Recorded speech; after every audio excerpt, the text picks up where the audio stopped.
नमस्कार। बहुत बहुत स्वागत है आपका। हम बात करेंगे ऐसे विषय पर जो एक बहुत दुखद विषय है। कल पहलगाम के बीच में आतंकवादियों के द्वारा एक ऐसी वारदात को अंजाम दिया गया कि वीडियो अगर आप देखेंगे तो आपका दिल दहल जाएगा। एक महिला जिसकी शादी हुई थी, हनीमून के लिए गए थे, उसके सामने उसके पति के नाम पूछकर गोली मार दी। महिला शव के साथ बैठी हुई विलाप करती रहती है और उसको आतंकवादियों के द्वारा कहा जाता है किसी ने इसलिए जिंदा छोड़ दिया क्योंकि जाके मोदी जी को मारा। पहले भी पुलवामा में भी ऐसी एक घटना घटी थी जो कि बहुत चर्चित रही थी, बहुत मीडिया में रही, लेकिन उसकी क्या जांच हुई, कहाँ से आरडीएक्स आया था, क्या हुआ, उसके विषय में कुछ भी आज तक कोई जानकारी नहीं दी पाई। आज हमारे साथ है सुप्रीम कोर्ट के अधिवक्ता जेके शर्मा जी, जो कि पैनी नज़र बना के रखते हैं ऐसी घटनाओं के ऊपर। राजनीति के एक विशेषज्ञ हैं, जहाँ वो कानून को जानते हैं और राजनीति को भी बड़ी अच्छी तरह जानते हैं। हम उनसे जानना चाहेंगे कि पहलगाम के बीच में जो घटना घटित हुई है, इसके पीछे उनको क्या लगता है। आनंद फानंद में जो गृह मंत्री हैं वो वहाँ पहुँचे, उन्होंने जाके कंट्रोल अपने हाथ में लिया। जब घटना घटित होती है वहाँ के जो राज्यपाल है वो दिल्ली आए हुए थे। इससे क्या संदेश जाता है, क्या करना चाहिए भारत सरकार को कि इस प्रकार की घटनाओं के ऊपर रोक लगे, क्योंकि जो आधिकारिक आंकड़े हैं उसके मुताबिक 27 लोगों की वहाँ पर मौत हुई। हम शर्मा जी से जानते हैं कि सर, सरकार को ऐसा क्या करना चाहिए जिससे कि इस प्रकार की घटनाओं को रोक लगाई जा सके, आतंकवादियों के में डर पैदा हो। नमस्कार। सर, जैसे कि कल पुलवामा के बीच में एक बहुत बड़ी घटना घटी थी, बहुत दुखद घटना। आपने देखा कि यहाँ पर 27 लोगों को नाम पूछ कर मजहब जान के गोली मार दिया। सर, इससे क्या संदेश आता है? कौशल जी, जहाँ तक इस घटना का सवाल है, ये घटना सोच का परिणाम है।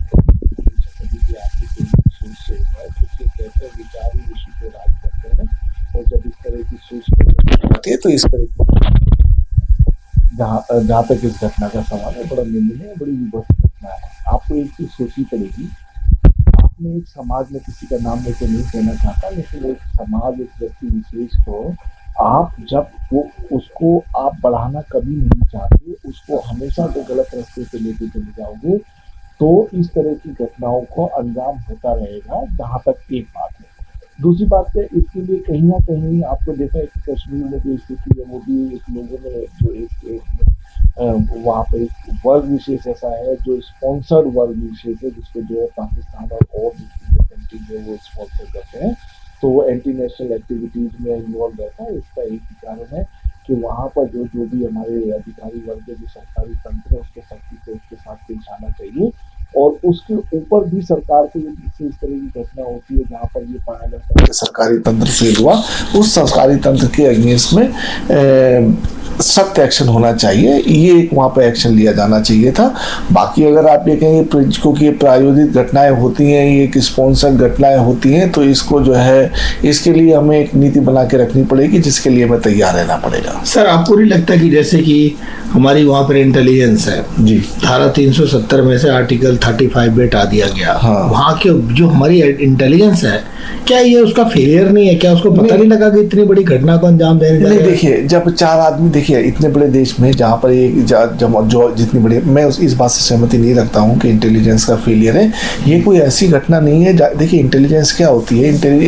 इंटेलिजेंस बड़े लेवल पे काम करती है। ये जैसे 4 आदमी, यदि 10 आदमी जो वहाँ पर निकल के चले आते हैं और किसी को गोलियों से मार देते हैं, 20 से 25 जितने भी ये मारे गए इनको मार देते हैं, तो इसका इंटेलिजेंस फेलियर नहीं। देखिए, जहाँ पर मेजॉरिटी ऑफ पीपल के साथ जो बहुमत है उसके मन में एक यदि कोई रोष है, एक बहकावे में आया हुआ उनके प्रति वो है या किसी विचारधारा से प्रेरित है, तो उसके अंदर इंटेलिजेंस काम नहीं कर सकती।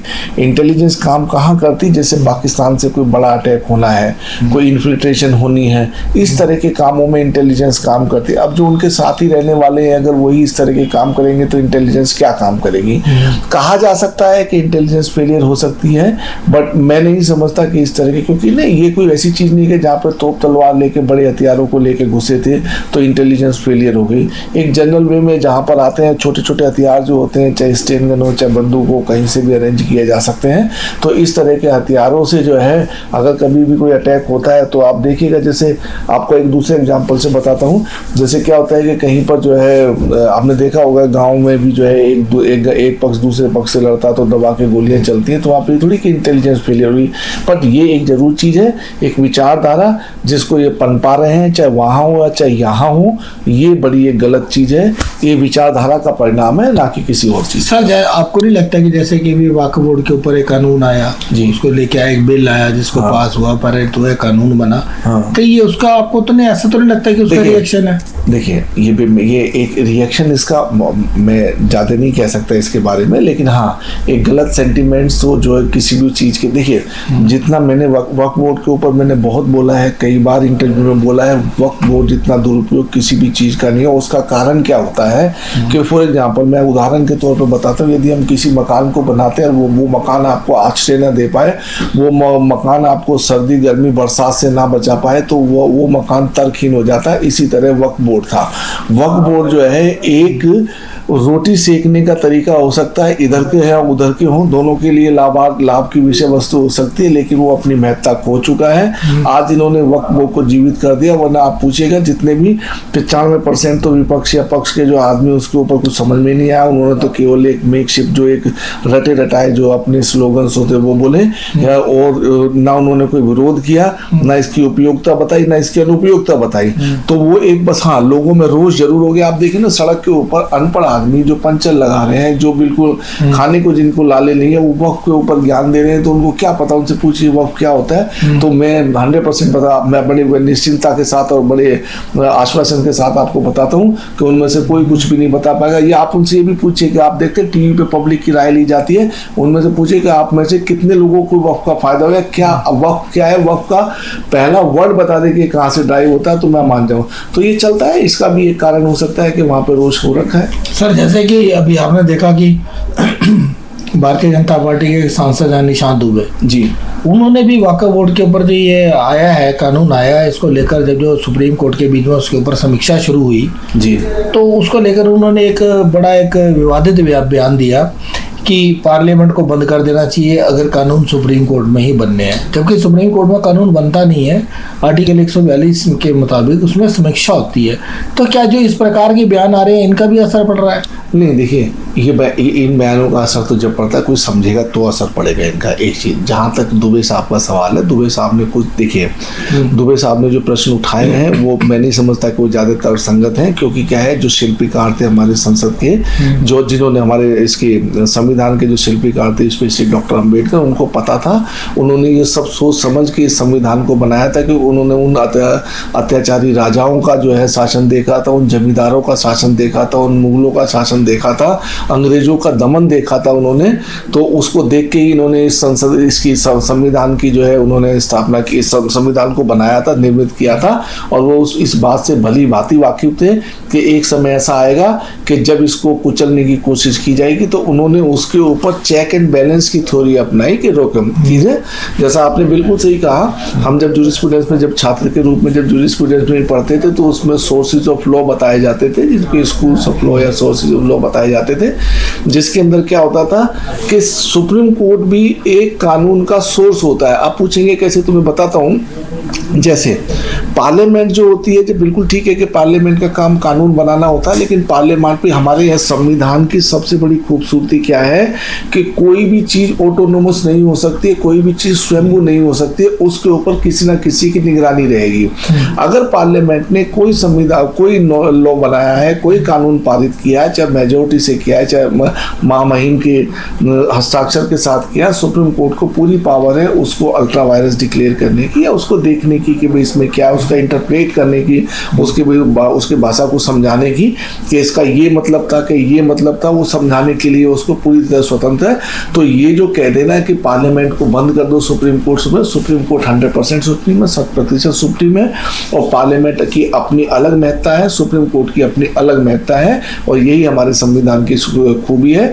मुझे लगता है जहाँ तक ये मुद्दा है, दुबे साहब ने आवेश में आकर ये बयान दे दिया है, वरना ये ना तो कोई तर्क को प्रेरित करता है, ना कोई इस बयान में, जो मैंने समझ एज विधि के जानकार के रूप में जितना मैंने संविधान का अध्ययन किया है, पर्टिकुलरली विशेष तौर से आर्टिकल 142 का अध्ययन किया है, मैं नहीं समझता कि निशिकांत दुबे जी का बयान कोई अच्छी भावनाओं को प्रकट करेगा। अभी हमें शर्मा जी ने बताया कि जितने भी मतलब कि ये जो वारदातें हो रही हैं, इसके पीछे जैसे कि जो हम कहें निशिकांत दुबे जी का जो बयान है, या जो वक्फ बोर्ड के ऊपर जो बिल पास किया गया, इससे कोई इनका लेना देना नहीं है।